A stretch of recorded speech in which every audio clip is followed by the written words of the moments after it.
Philosophers seeking happiness don't always come up trumps, but Schopenhauer really stands out for being frequently down in the dumps, with his vehement insistence that this meaningless existence is a vicious circle of hopes and dreams, dashed by disappointment.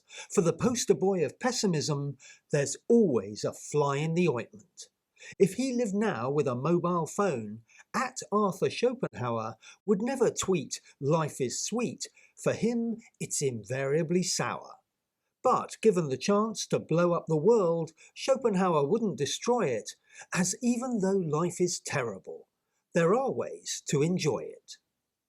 Fittingly for a philosopher of chaos and confusion, Schopenhauer came into this world just in time for the French Revolution. His parents were both Republicans, so looked on with grim satisfaction, wealthy Germans with nothing to fear, a safe distance away from the action. With his father a high-flying businessman, Arthur's future had looked pretty clear, as the hard-working dad showed his young son the way to pursue a commercial career. But when the lad was 17, his father suddenly died, drowned in a Hamburg canal near their home, quite possibly suicide. Arthur had inherited his father's mood swings and depression, and now he inherited mountains of cash and less love for his chosen profession. He worked as a merchant for 1 or 2 years, but finally threw it all in to study medicine, then switched to philosophy, ending up in Berlin. With his PhD and some shrewd investments, he could live the philosopher's dream, to read, think and write while smoking a pipe on a comfortable income stream. He had pursued the student life in many familiar respects, a balance of lectures and essays, drinking and casual sex, but his feelings about other people can be summed up in just a few lines. Though often described as the Hedgehog's dilemma, he wrote it about porcupines, and how such animals may seek warmth by cuddling up in cold weather, but their natural spikiness causes discomfort if they get too close together. So they move away, then get cold again, move together, get spiked, move away, till they find a safe spot where they pick up some warmth but keep all the spikes at bay. A fable applied by Schopenhauer to all of human existence. We can rub each other up the wrong way, so ideally, just keep your distance. Prickly in conversation, too sharp in debate, Schopenhauer's social skills were not viewed as first-rate. In company, his tendency to be grumpy would usually worsen. It's fair to say, on an average day, he was not a people person. But while he viewed the human race with very little affection, there was from a very early stage one brilliant, dazzling exception. One dead philosopher with the power to turn Herr Arthur Schopenhauer from a haughty, awkward character to a dribbling sycophant. That star of the German Enlightenment, Professor Immanuel Kant. He loved the works of Immanuel Kant. He took regular walks like Immanuel Kant, though quite unlike Immanuel Kant, on his walks you'd also hear the pant of a poodle, Schopenhauer's pet named Atma. A Hindu word for eternal breath, the soul or part of the self that transmigrates after death, which is sort of what happened to Schopenhauer's poodles, as during his life he went through oodles, and when one dog died, its replacement's name would also be Atma, always the same. A twisted illustration of reincarnation from a quirky philosopher, to say the very least, but among the first to recognise religions of the East. Schopenhauer's philosophy doesn't start from scratch. Though a fan of Kant, he picks him apart any time he spots a catch. On the limits of human experience, he takes Kant's main propositions and, examining those, brings to the table his own inspired additions. Eyesight, hearing, touch, taste and smell present a model of the world that serves us very well. But what do our senses fail to pick up? Kant said, we just can't tell. It's not a question of research or how deeply anyone delves. Beyond our five senses, we'll never find out the true nature of things in themselves. We simply can't know any more of the world if our senses won't show us the way. Kant had erected a barrier that seemed to be here to stay. Until cometh the hour, cometh Schopenhauer, with the fresh belief we can get underneath one thing that we see every day. It's one unique object we're linked to, a thing in itself per se, something we know through the senses and in a different additional way. The human body. The body, the answer, under Kant's nose. When we raise our arms, when we wiggle our toes, never mind our senses, something's going on inside, an invisible instruction as the inner will's applied. You tell your arm to rise, you tell your arm to fall. You see it as it happens, but clearly that's not all. You watch the arm's ascent and you're conscious of intent. Two real-time experiences of the very same event. One sensed on the surface, one sensed deep below. That deeper sense and inkling of what Kant said we can't know. The underlying reality, beneath the physicality, an energy, a vitality, an essence that never stands still. One thing in itself, the thing in itself, as Schopenhauer called it, will. Will is not just within us, Schopenhauer insists. Will is the energy driving the world, the life force by which it exists. Will is dynamic and vigorous, the verve, vavavoom, the zing, the indispensable fizzing inside every living and non-living thing. But this potent omnipresence that underlies reality does not possess a consciousness, a goal, or personality. As Schopenhauer admitted, he'd ideally have preferred to have used a more unconscious, neutral-sounding word, and not one where a purpose or intent could be inferred. To think will implies a deliberate act is an easy assumption to make, but he drummed it into his readers not to fall for this mistake. Will was the word he went for, and his reasoning was clear. It's because in our bodies and through our own will that we get the closest idea of will as the essence of energy, the go, the force, the drive, behind the blazing of galaxies and the animal urge to survive. Within material objects, too, this impulse careers around, a hint at the energy in all matter that Einstein later found.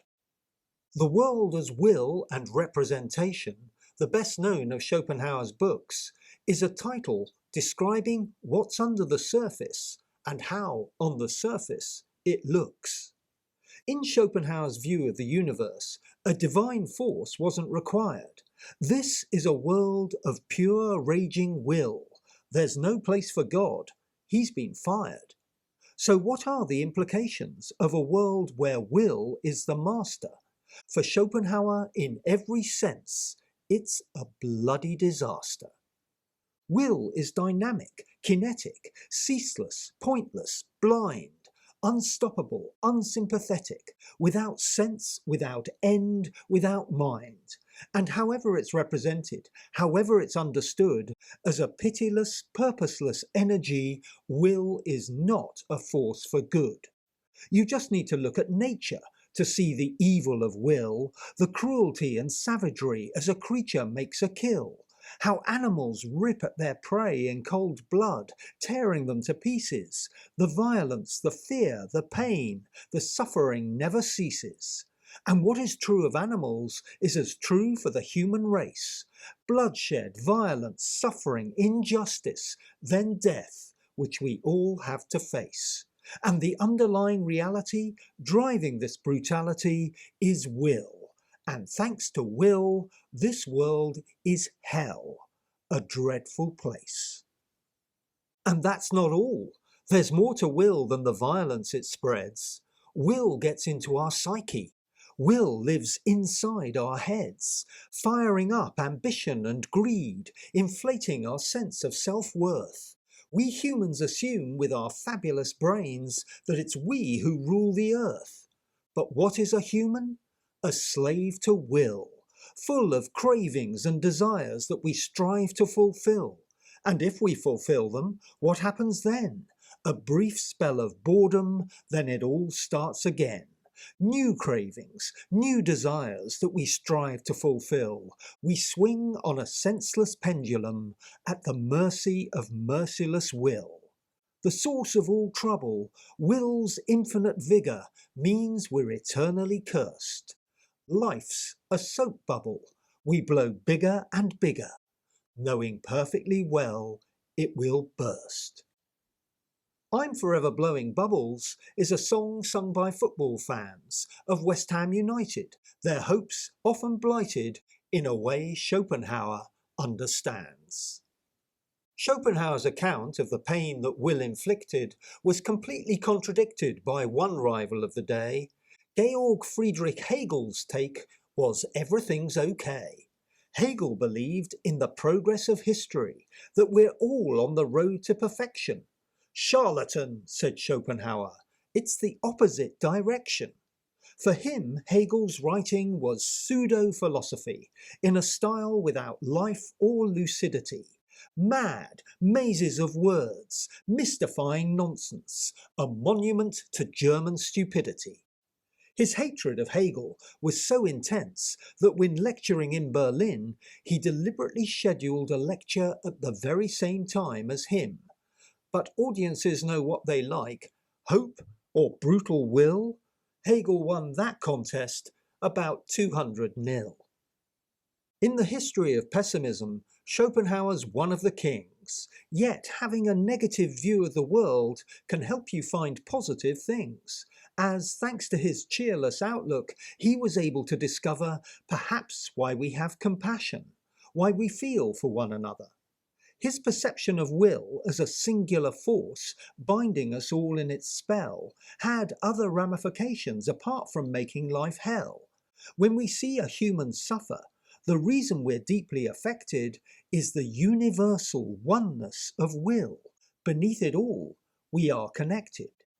Schopenhauer added to his thoughts on human compassion by suggesting semi-seriously it should become the fashion that when you meet out on the street someone you vaguely know, you reflect on the torment all of us live through before you say hello. Don't call them Mr. or Mrs. or Ms., but acknowledge your mutual distress. Greetings, fellow sufferer, is the right form of address. The sympathy we often feel for one another's plights should, in the view of Schopenhauer, extend to animal rights. The oneness of the will means as humans we should feel for every living animal, their suffering's just as real. Birds in cages, dogs on chains, Schopenhauer always felt their pain. He called for an end to hunting and a vivisection ban, saying, "He who's cruel to animals cannot be a good man." Are we happier than animals? No, Schopenhauer's quite sure the so-called gift of a rational mind just makes us suffer more. Dreaming about the future, building hopes, anticipation, will all too often end in disappointment and frustration. Whereas, if you're a bird or a beast, an unthinking bundle of will, the joy of an animal mind is at least the present is all you need fill. The present is all that time will allow. No thwarted ambitions, no painful regrets, alive in the moment, just living for now. Which is why, he said, people love pets. But there's only so much that a poodle can do to resolve existential despair. Humanity needs something else to pull through this life that is so hard to bear. In response to all this torment, Schopenhauer has a solution, though you couldn't accuse him of bearing good news. His answer, it's all an illusion. This world seems so real, but in truth it's alive with mere representations of purposeless drive. Don't get suckered in by will, don't be led by desire. Human cravings a bottomless pit we can't fill. To strive just adds fuel to the fire. Rise above it all, deny it all, Turn away from it all and learn to see this tempest of will as it is, a world of no real concern. His antidote to the sickness caused by yearning and frustration was to live in a state of acceptance, detachment, and contemplation.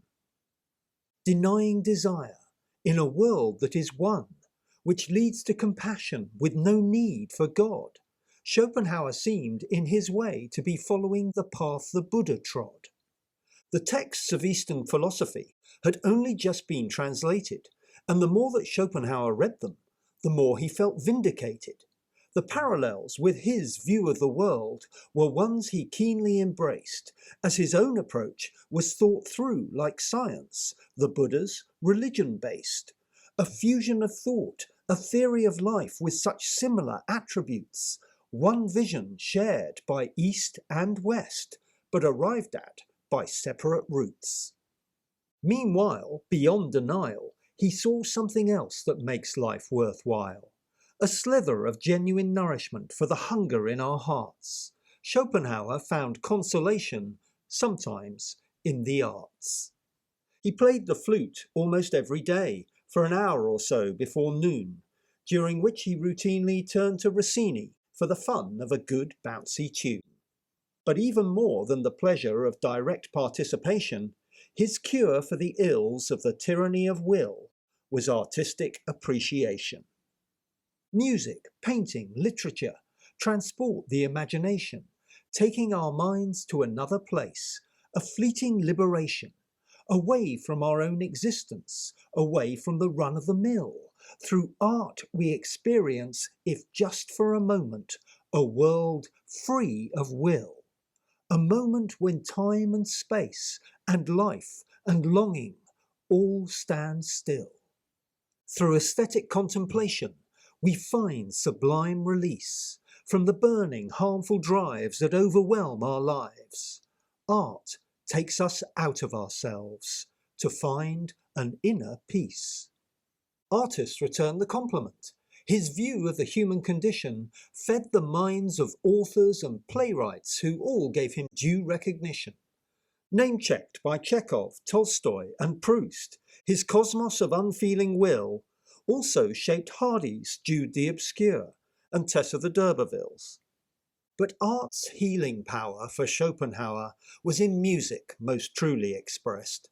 He struck a deep chord with Wagner, who, on reading him, was so impressed, he stopped in the middle of writing The Ring and embarked on something bolder, the transcendental ecstasy of Tristan and Isolde.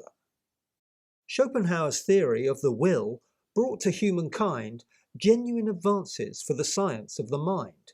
His insights into our subconscious drives are known to have lifted the lid on the conflict Freud saw 100 years later, the ego at war with the id. Schopenhauer is credited too for his openness to the East, though that interest was not reflected in how his own desires were policed. For all his fine words on denial, nirvana was never reached, as, quite unlike the Buddha, he rarely practiced what he preached.